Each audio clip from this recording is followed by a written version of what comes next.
and we want to take it back to who is that person. Let's really drill down to what has been important in their life and what has brought them meaning.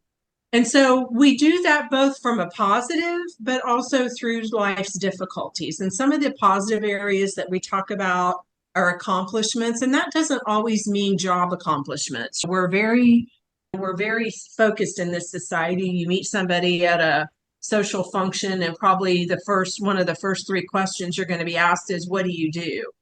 We want those accomplishments to go beyond the employer and the career side of things.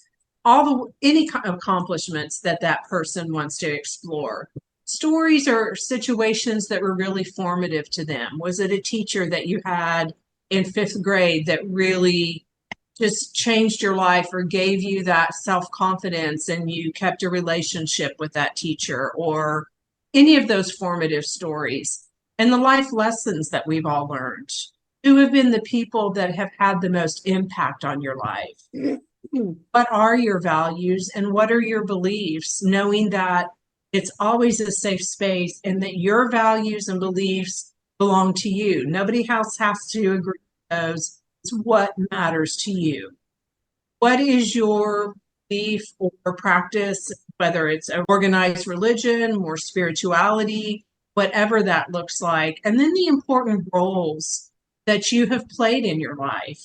It could be best friend. It could be you were a mentor. Whatever those roles are, of really getting kind of that overall picture of what a person's life has been.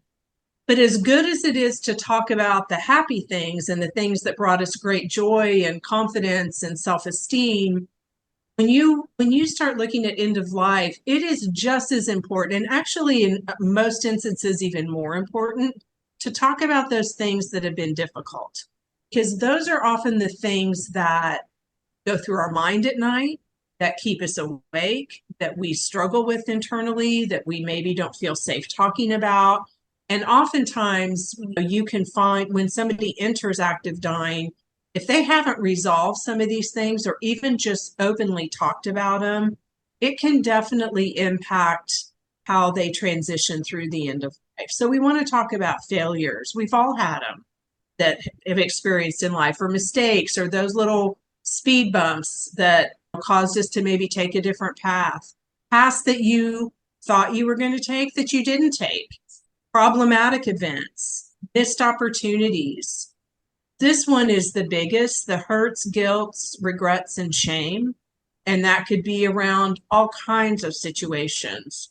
And we often find as we start to have these conversations with the individual and whoever their family is, if they bring him in, once they begin to talk about it, it's amazing how much they will actually open up, and the relief that they feel that they've no longer kept that bottled up inside. Also, unfinished business. This definitely makes a difference, especially around whatever the age of the person is. The younger they are, the more they feel there's that unfinished business. Are they going to be able to see their kids graduate or get married? Are they going to experience grandchildren? Or if they aren't married, are they things that they wish they had done that they haven't done? And then who in their life has been a very significant and important loss? And not just the people, but were there events or situations that were those most important losses? So it's important to balance both of those and have those conversations, because we often find as they start to talk about the difficulties, that's where things really open up, and a lot of the healing that needs to happen at end of life comes into play. So as we talk about positive and life's difficulties and we're reflecting on life, one of the things that we like to do with families, and this is one of the things that really, I think, piqued our interest. There were many things, but this is one especially for the population we work with, of people with Alzheimer's disease or other forms of dementia that are under the age of 65, is creating a legacy project. Some people like to do this, some don't like to do this, but it can really be a powerful tool to focus what is happening and really bring forth what that person's life has been. And the ideas on this are vast. And I'm going to show you just a few examples in a moment. But here are the goals is one, to express meaning for the person's life and to shift the focus from everything that their days focus on, medical appointments, what are my prescriptions, are my blood counts right, all of the medical clinical stuff. Let's shift that focus to the life that they've lived. Research has shown by doing this, it improves emotional connections with friends, family. It increases a sense of control for the person.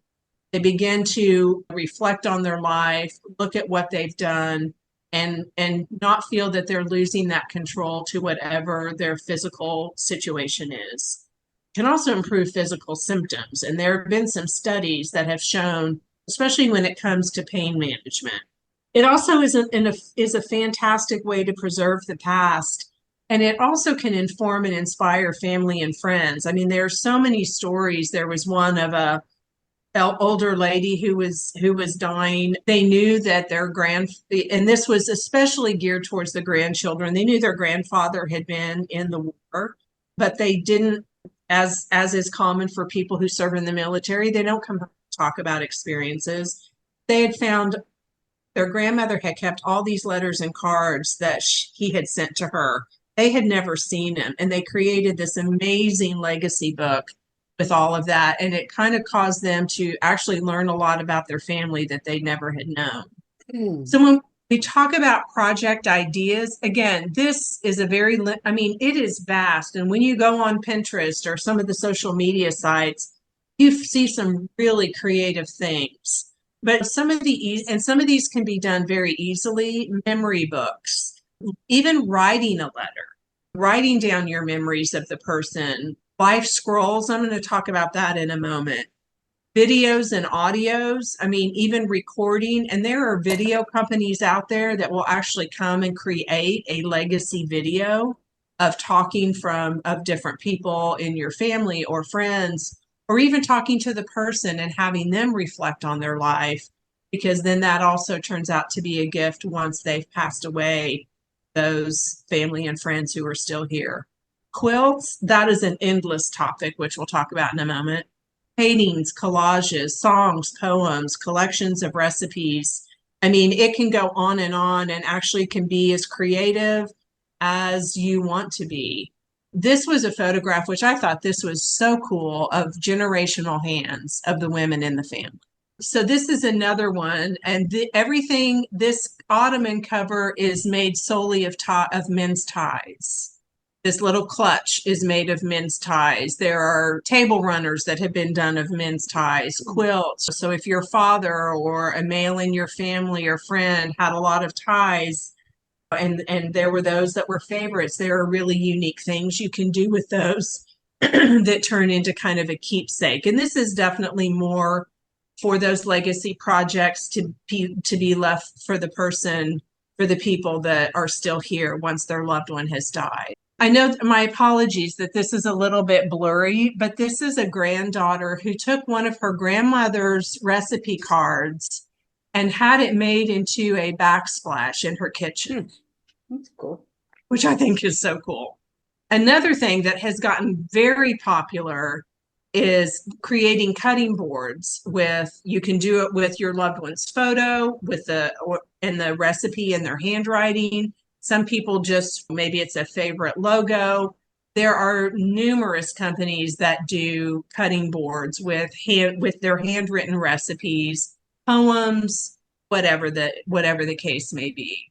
When we talk about quilts, so you can do a quilt out of anything. I've seen them done if somebody younger has died, if they collected certain t-shirts where it becomes the t-shirts or favorite shirts, or there are so many different things, and so many more quilters out there now than there used to be.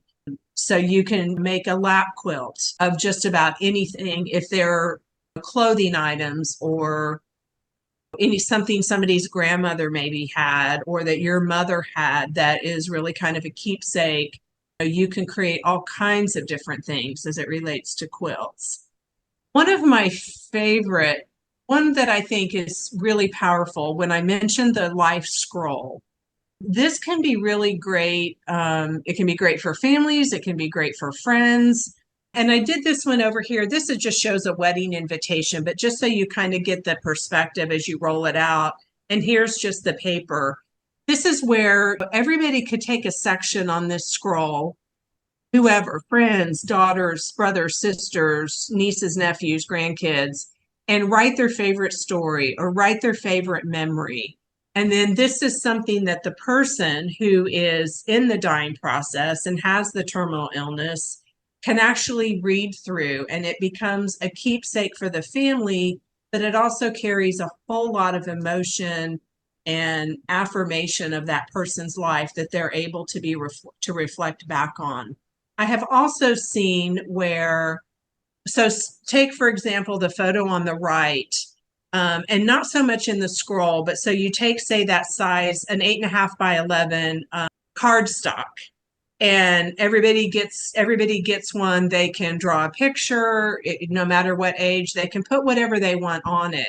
And then they take and they punch a hole in the bottom of it, and they put like a favorite color ribbon to tie to the next one. And then they're able to hang it from the ceiling. And it's kind of this ceiling to floor scroll that you could put right by the bedside, that people are able to reflect on and read their favorite messages or memories from their loved ones. So again, as I said, there are numerous options for doing this. It can also just be as simple as maybe you have boxes of family photos that keep sitting in the closet that for years, as many of us do. I'm going to do something with all of those. Even just putting those in a photo album that your loved one, or that you can do for yourself, that you can sit and look through, that just remind you of this, of the life you had and those moments that brought you such joy and the people in your life. So when we talk about kind of summing up and planning the vigil, like we said, the planning gives the dying person the opportunity to reflect on their life. What have been the positives? What have been the challenges? How do we need to work through those? And to bring that person as much peace as possible. And oftentimes it's just having somebody that's willing to sit and talk to them about it. Because like we said, many people don't want to talk about this. It makes them uncomfortable. If I talk about it, if I don't talk about it, maybe it's not going to happen. But giving that person the release to be able to do that. When we talk about the vigil, as I described that comes into play when when death is becoming more imminent. And it typically happens when the person enters what we call active dying. And we'll talk a little bit more about that in a second. But as we talk about this planning and this vigil part, if we work with somebody on this, we have a very long kind of questionnaire thing that we go through so that you are able to decide exactly what you want your space to be, as much as you have control over that. If something happens and you're having to go into the hospital and you're in ICU, some of the things maybe you've planned are not able to happen.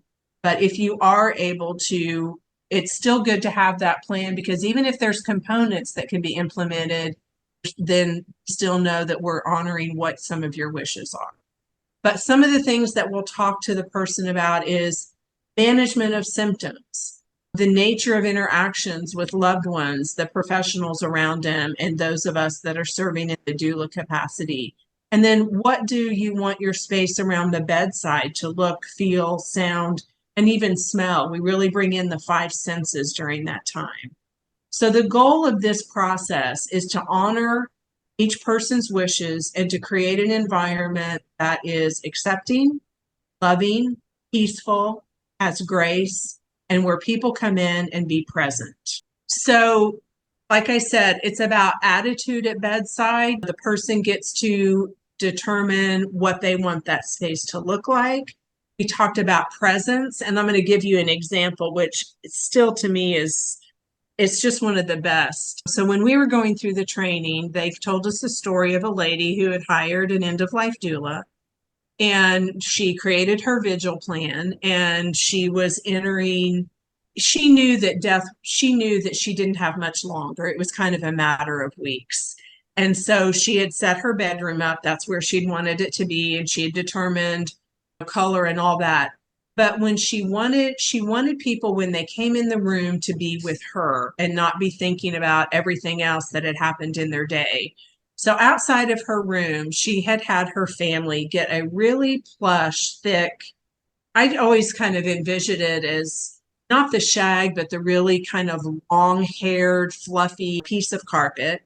She had a table with a basket that had like note cards in it, and a chair and a sign that said, "Please remove your shoes.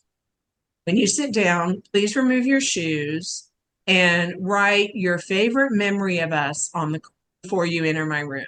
So she did that. And just in those 2 to 3 minutes that took, by taking the shoes off, every person's feet was on that nice, soft, plush carpet, which calmed them. They wrote their favorite memory so that their mindset was focused on her and not that they'd been sitting in traffic for an hour. They'd had a really awful day at work with their boss, or gosh, when I leave here, I've got to go to the grocery store. I've got to pick up the dry cleaning. Just that quick shift of finding gratitude in their favorite memory so that when they walked in her space, they were 100% present with her. They were calm and they were peaceful. And I just thought that was brilliant. We talk, and hospice has this conversation with each person too, but choices about medication. And I'll get into a little bit more with hospice in a moment. The use of touch and holding. And when I say this is some people want to be touched. Some people may not be able to be touched depending upon how the pain receptors in their body are processing through the shutting down of systems. The other thing is, if we have somebody who is a survivor of any type of domestic violence or any type of child or sexual abuse, it's not uncommon where they don't want to be touched and they want to be held. So we always ask that question and never make an assumption that it's okay to reach out and grab somebody's hand. Or can a family member lie in the bed with them? Some people are good with that and some are not. But all of those things we will find out. We talk about guided imagery, and we do a lot of this with people at end of life, especially as anxiety starts to kick in. So we'll ask very specific questions of what were your favorite places on vacation? What brings you calm? Some people it's snow, some people it's the beach, some people it's a visual like you see here in this photo where you can feel the crunching leaves under your feet and the sun coming through the trees. You find that even just a 5-minute guided imagery can often decrease people's anxiety as they're in that end of life process. Continue with the legacy work that continues to be ongoing.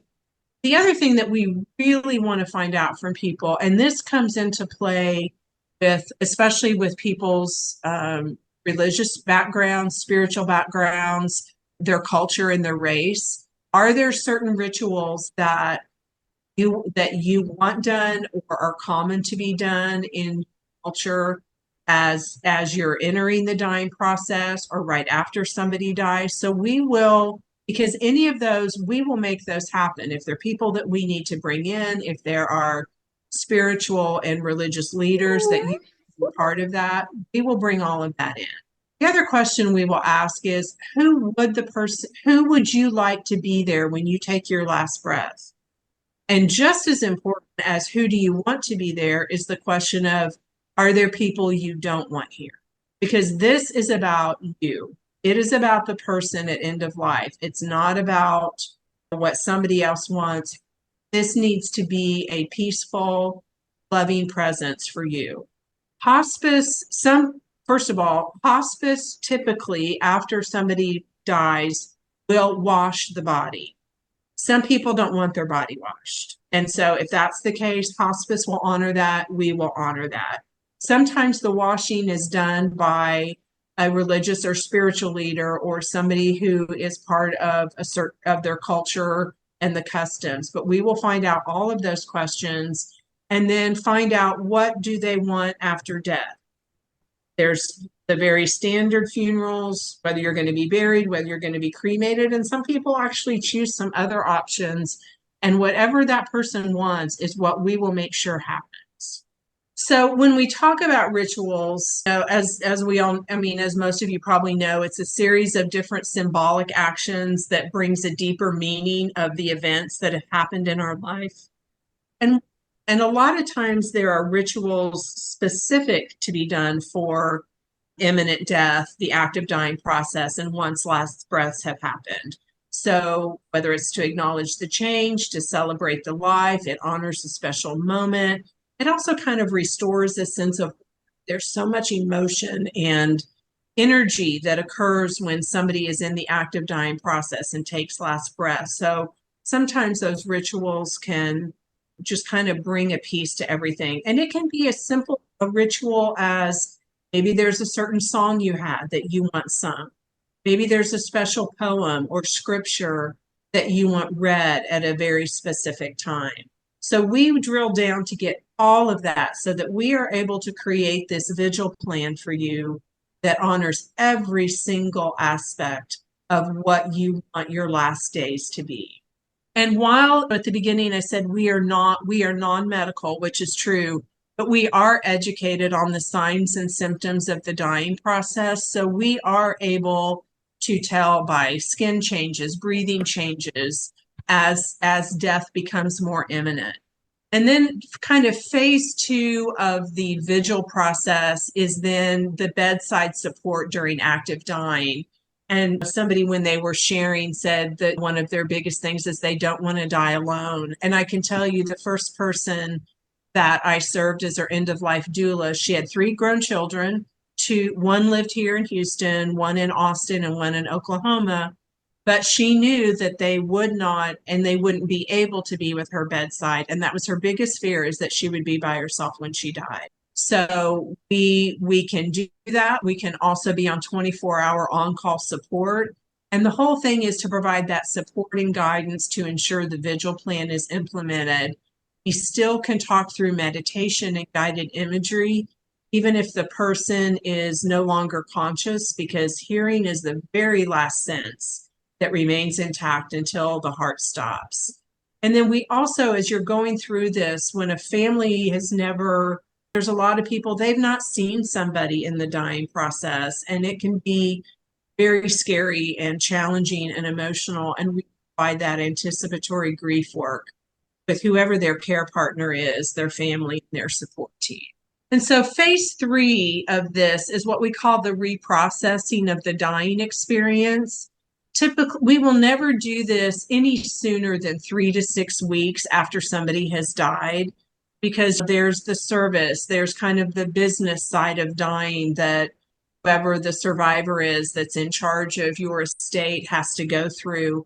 And they can't really even kind of grasp what is going on. And we usually find that at about 6 weeks, reality begins to kind of seep in a little bit. And that seems to be an ideal time when people feel like they are ready to sit down and kind of reprocess this. And it's important to do this because it helps deal with any immediate reactions and emotions they might be experiencing.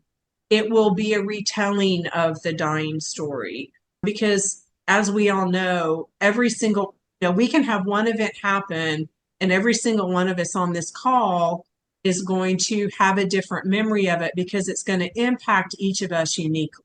And so we want to hear that story. We want people to have that safe space to talk about what that process was like for them and the role they played based upon the relationship they had. We share our experience a little bit. A lot of times it's normalizing and letting people know that that was very common. Some people are afraid, oh gosh, I touched her and she died right after that. Did I cause her death? So it's kind of sharing our experience in that reprocessing. We talk about grief and healing, work with processing on early grief, and then we will make appropriate referrals to grief counseling groups, Bo's Place, if somebody feels like if there's a lot of other things, or it's been a very difficult relationship and somebody really needs some grief therapy, we make those referrals. And that kind of brings a closure to the actual doula's work. What we do, this is kind of where we as the compassionate transitions, we extend that a little bit by providing ongoing grief support, because what we do know is there is no hard end to grief work. It's something that stays with all of us. It comes in waves. I'm going to come back to Elizabeth Kubler-Ross in a moment, but 6 weeks sometimes when you've lost somebody very close to you feels like maybe it's just been 6 days. And so there is just a lot that continues. And my experience and what a lot of people have felt too, and I'd be curious if any of you felt this, if you through this, year one, everybody focuses on the first birthdays and the first of those. Many times it's the small day-to-day things that are the things that just take your breath away. And also year two, sometimes in a very different way, can be more difficult than the first year. And I think part of that is we've talked with the first year, you're focused on all that and you're getting through that first year and the first anniversary. And then reality kind of sets in, and what is this life going to be like now? So we provide that ongoing support. We also are putting together grief groups that we're probably going to launch this summer for disenfranchised grief. And what that is those who don't experience what society might term as normal, where that grief is unacknowledged or it's not validated. Pet grief is a big one. It's just your pet, or it's just this. Well, for those of us who have had four-leggeds and there are kids, it's more than just losing a pet. It's losing a member of your family, but people don't feel safe to be able to express that. So we want to be able to provide that support to people when they have that grief that's unacknowledged or not validated. I'm going to talk about this and then I'm going to open it up for questions before I talk about one other end of grief thing. So I want to talk briefly about the differences between hospice and end-of-life doulas. Kind of, as I said at the beginning, we're not the ones that will be administering medications to the person. That would need to be a friend or a family member, whoever that person is going to be, but we don't do anything with medications. With hospice, so to be eligible for hospice service, there must be orders from a physician for hospice enrollment. There are no orders needed for us from a physician for end-of-life doula services. For hospice to become eligible, death is estimated, and I use that word very loosely, but it's estimated at that time to occur in 6 months or less. I will tell you that I've known people that have been on hospice for a year and a half, 2 years. That's just what the Medicare guidelines are.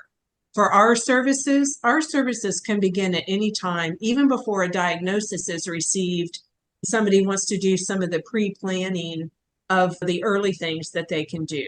It's also it doesn't happen often, but so there could be somebody that they were eligible for hospice. It was definitely believed that death could occur in 6 months or less. And 2 years later, they actually have improved to the point where they no longer meet the qualifications to be on hospice. And so they're discharged from that and they lose the care team. Our services and support continue regardless of whether hospice is involved. So when you've had those people where their loved one maybe rebounds and so they get discharged from service for a while, then they've had this great support team and they've lost it and they don't know what to do. Our services can continue through that.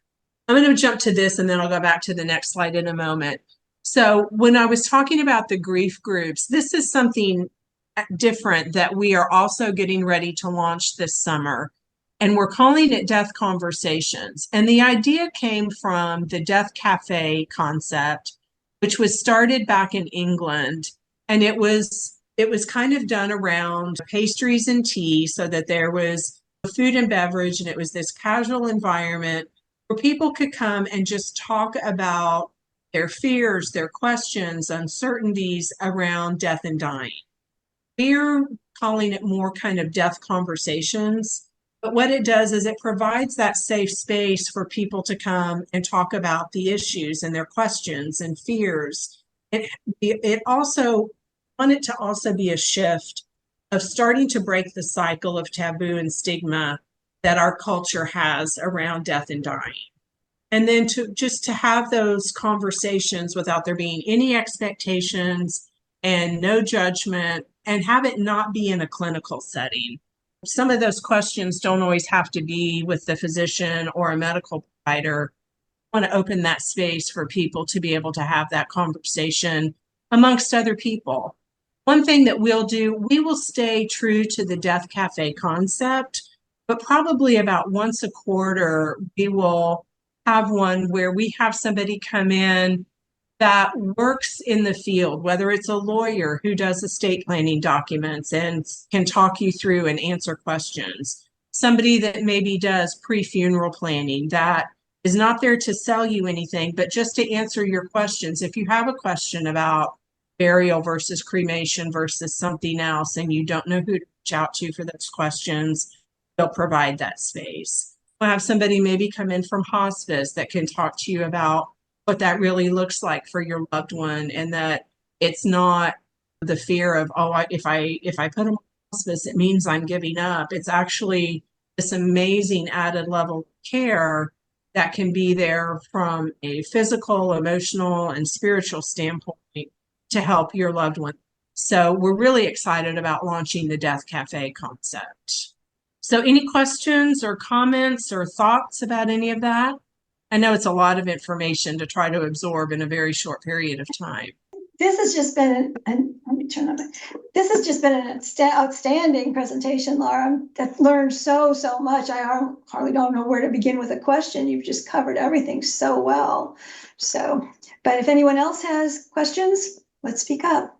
Yeah, I agree. I had a thought about halfway through, and I thought, you actually make death sound enticing because there's just so much loveliness, like everything from the creative ways to memorialize somebody. It's incredible, and being really intentional about it. So I congratulate you for everything you're doing. It's absolutely amazing and lovely. And so my question is, and you may have covered this, I apologize, I got dropped from the meeting because I had a bad connection for about 10 minutes.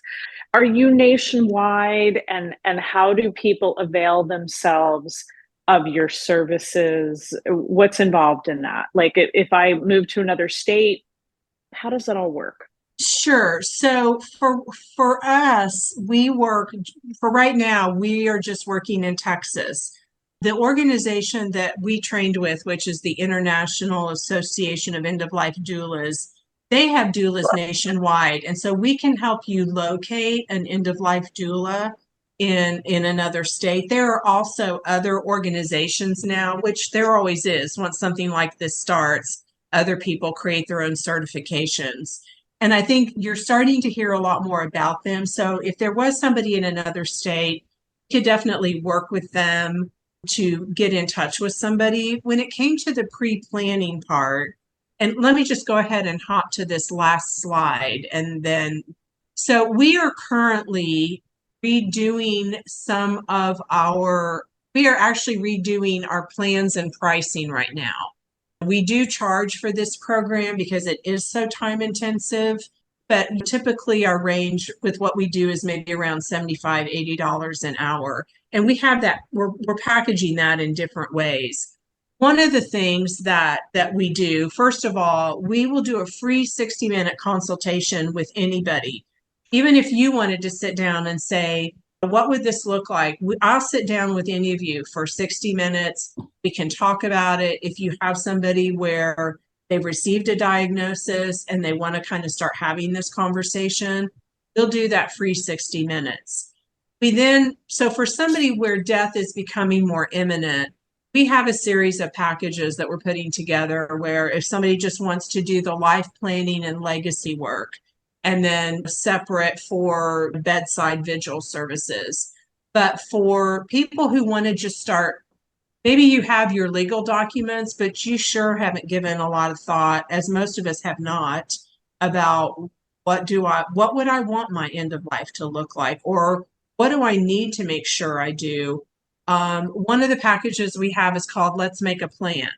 And this is where we will put together a binder. We have a document in there for all of your accounts and passwords and we have it broken down by category for mortgages, for banks, for storage units, for social media, so that everything can get written down and have that updated for whoever is going to be in charge of your estate. Not having a password for an account, it's amazing that what you're not able to do. And the businesses don't care. If you don't have the password, can't do anything. So we work with you on kind of doing that. So we have a let's make a plan. We're also doing one that says strength in numbers. Some people don't feel comfortable maybe one-on-one, but maybe you and your best friend really want to kind of do it as a group. So we're piecing those options together, and we can do that in person. We can also do that via Zoom. So those things we could do with people, whether they're in Houston or not. It's just when it comes to like the vigil planning or the vigil bedside, the actual hands-on services that we're just in Texas. But we would be happy to be able to do even a vigil plan via Zoom and talk somebody through and have that conversation with them. And what we do is when we do that plan, and as I said, we usually will do that in 2 different visits because it's a lot. It's just a lot for the person to kind of process, think about, talk through. Once we have had that conversation and we have all that information, we will then type that up into a plan that we will always keep a copy of it, usually ask them to share a copy with hospice if hospice comes in, and then to share that with whoever their important people are so that everybody's on the same page and they know that that's what their loved one's wishes are. Thank you for that. Yeah, you're very welcome. I am going to email Julie. We have a brochure that just, again, really kind of goes over everything I talked about tonight that I will email to Julie in electronic form, and she can share that with all of you.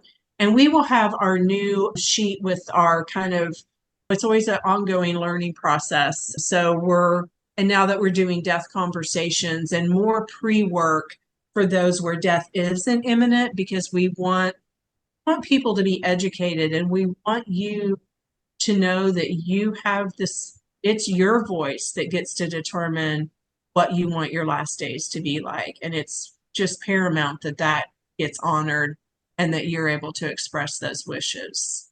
So once we get that put together, I'll also send that to Julie so she can send that out to you. Okay, thank you for that, Laura. And if you would like that, please put your name and your email in the chat. So, because I'll pick up the chat afterwards, and that's the people to whom I'll send Laura's information to. So, Marianne, did you have a question you wanted to pose for Laura? Marianne Novojoski, did you have? You're muted, Marianne. Back in the phase 1 part where you talked about sharing the hard things in your life. Mm-hmm. Now, I think all of us, if we get to the things that we might be ashamed of or just can't bring ourselves to share with a friend or family, does the doula serve that role? We can. What we can do is we typically would rather with the person so that they're able to address that, so that they feel the peace about it. But we can be that sounding board and help them kind of process through and break it down into kind of more actionable steps and conversations and how they can have that. Okay. Get that person to where they might be ready to share with a friend or family member. Absolutely. So I don't think that she would mind. I know she would not mind me sharing this with you. So my friend Faith, which was my second end of life doula patient, she died in July of 21 after a 7-year battle with stage 4 ovarian cancer. And Faith had grown up in a very conservative Christian setting, but she was gay. And she had kept it hidden from so many people. And the one thing that was weighing heavy on her, there were 2 friends from 50 years ago, 40, 50 years ago, that she had really wanted, that it just was eating at her whole life, that she had not been honest with them. And so we talked through that. And she said, I need to do this because otherwise I'm not going to have peace. And she did. She called one day. They talked for, I think, an hour and a half on the phone. A couple days later, she had the conversation with the other friend. Both were so affirming for her and so loving. And she hung up and she said, why did I not do that 40 years? And then she was at complete peace. That was the one regret and the one thing kind of hanging over her. And of course, I had that rapport with her because I'd known her for 20 years. But we just had some of the most amazing conversations. And I said to her, I said, is there anything, what do you think about? Are there any questions you have about the dying process or what you think this is going to be, you're going to experience? And I could see her. I was sitting in the chair in her bedroom and she was laying in her bed and she looked at me with kind of this smirk on her face. And she said, I wonder every day, what is my date going to be? And I knew she meant, what is the date going to be that I die? And I said, well, is there a date you want? And she said, I don't want to die on July 4th. And she died on July 7th. But that just, and I smiled and I'm like, that is the most amazing thought. And she goes, I wonder what my date's going to be. I mean, she knew for 6 weeks that she was dying. But I thought, how interesting. And she said, thank you for asking because nobody else has these conversations. So having somebody that can just let them talk and whatever feelings and thoughts are running through their head, just being able to have somebody to communicate those to, it is astounding the peace that comes from that. I was beyond honored. It was a very sacred space to hold. Okay, it sounds like that's a beautiful story. Anyone else have anything to add before we close tonight? Give me a second to unmute your phones. Okay, Laura, thank you so much. This was my pleasure. Thank you for asking. Well, thank you for accepting because I had never actually heard of a death doula until a few months ago. I never knew they existed. And until tonight, I really didn't know what you did. So this has just expanded my outlook a lot. And I think it's expanded many of our outlooks a lot. I'm not sure anyone here was really familiar with the whole death doula process and what you do. It sounds like you've got an amazing group together. I did have one question. So I've been familiar with Death Cafe. That's where you just go and you talk about death, anything you want to say. And there's no advice. There's nothing about that. But what is different between that and a death conversation? The one thing that we're going to do, we're going to honor that Death Cafe, the original concept. But the one thing we are going to do that's a little bit different is like once a quarter, we're going to bring somebody in, not for it to be any sales pitch, but for somebody who specializes in a certain field. So for example, I have a very dear friend who sells funeral plans, but she is wonderful at not coming in to sell a funeral plan, but to answer people's questions that they have about burial or cremation or different things that really they can't even ask. They don't even know who to ask. So we want to be able to offer people that are specialists in certain fields, but it's not there to be a sales pitch. She's not selling a pre-funeral plan. She's there to answer people's questions about burials and funerals and cremations, or from an informational. So I know the Death Cafes, one of their hard and fast rules is there are no conversations like that. But we want to be able, because we're so focused, even in our Alzheimer's work, on educating, because if people need the information to be able to make the decisions that they feel are best for them. So that's the one deviation. And we'll do that like once a quarter. Okay, that's an excellent answer to that because the death cafes, I know there's one that meets or that used to meet like at the IHOP and you get together and it's usually pretty interesting. 4 or 5 people have shown up at the ones I've attended. Right. But there is no extra information. It's just kind of open-ended conversation about things. And so we want that to be 90% of it is to just have that safe space, that safe, non-judgmental space. But we also want to be able to provide once a quarter a little bit of an educational, informational component so that people can get the information that they need. And then they can go from there. no sales pitch, but just people that we trust, that we know we're not going to sneak in a sales pitch, but are just there to answer people's questions about whether it's hospice or what does a DNR really mean? What does that really look like? CPR isn't what they show you in the movies. So let's have that info so people have the knowledge to then make the best decisions for them. And that's an excellent addition to the cafe. Death So cafe. that's why we're calling it Death Conversations and not Death Cafe, so that we're not breaking kind of the guidelines around the cafe. Exactly. Well, thank you again. It's 7 o'clock. You're most so welcome. We're going to wrap up. I have 4 people that have given me their emails. There's 10 people here in attendance. So if anybody else needs to do that, please do it now before I end the meeting, and that'll be the end of it. And Laura, thank you again. Oh, my We pleasure. may call on you again sometime in the future to come Feel back. free, and when I send you that brochure tomorrow, I'll include my phone number and email address, and any of you, you're free to reach out to me anytime. Great. Thank you again. Thank you Thank very you much. so You're much. welcome. You guys take care. Good night, everyone. Night. Night.